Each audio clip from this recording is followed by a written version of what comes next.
40ની ઉંમર પછી આ 10 મંત્રો અપનાવો. હંમેશા આનંદમાં અને સ્વસ્થ રહેશો. આપણું શરીર કેવું હશે, કેટલું સ્વસ્થ હશે તે આપણી જીવનશૈલી નક્કી કરે છે. તમારો આહાર કેવો છે, તમે કેટલો શ્રમ કરો છો, નિયમિત કેટલી ઊંઘ લો છો, તે બધું જ મહત્ત્વનું છે. જો આપણે આપણી જીવનશૈલી પર થોડું ધ્યાન આપીએ અને થોડા નિયમો પાળીએ તો આપણે સ્વસ્થ રહી શકીએ છીએ. આ સંદર્ભમાં અહીં 10 મંત્રો આપવામાં આવ્યા છે. તેને અપનાવો અને સ્વસ્થ રહો. નિયમ નંબર 1. શરીર 70% પાણીનું બનેલું છે. શરીરમાં પાણીની આ માત્રા ટકાવી રાખશો તો હંમેશા સ્વસ્થ રહેશો. શરીરને સ્વચ્છ અને આરોગ્યપ્રદ પાણી જ રાખી શકશે. માટે દિવસ દરમિયાન ઓછામાં ઓછું 3 લીટર પાણી પીવો. નિયમ નંબર 2. શારીરિક શ્રમ કરો. આ ખૂબ જરૂરી છે. આળસુ બનીને બેસી ન રહો. શારીરિક શ્રમના અનેક ફાયદા છે. ભગવાને આપણું શરીર આરામ માટે નહીં પણ શ્રમ કરવા માટે જ બનાવ્યું છે. જેટલા થાકશો એટલા જ સ્વસ્થ રહેશો. નિયમ નંબર 3. આહારમાં ખૂબ ધ્યાન રાખો. પ્રોટીન અને કેલ્શિયમયુક્ત આહાર લો. તીખું, તળેલું, સુગરયુક્ત આહાર બંધ કરી દો અથવા ઓછો કરી દો. કુદરતે જે આહાર માનવ માટે બનાવ્યો છે તેને જ ખાવાનું રાખો.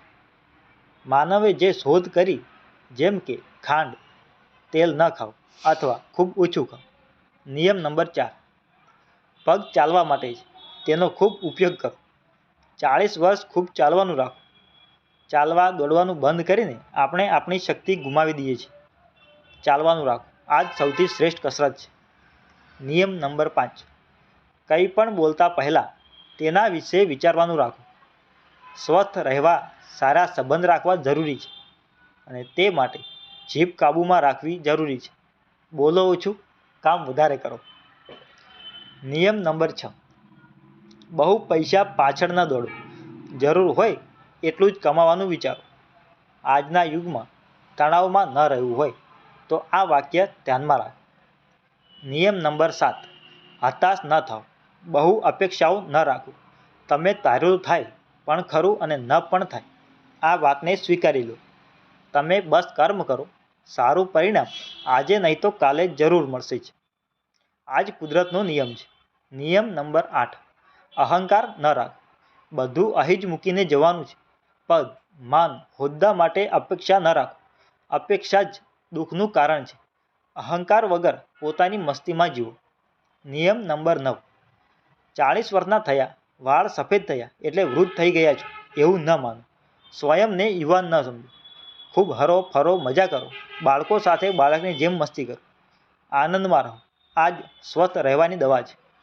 નિયમ નંબર 10. હંમેશા નાના માણસને સાથ આપો. તેને પ્રેમથી બોલાવો. કામ નાનો માણસ જ આવે છે.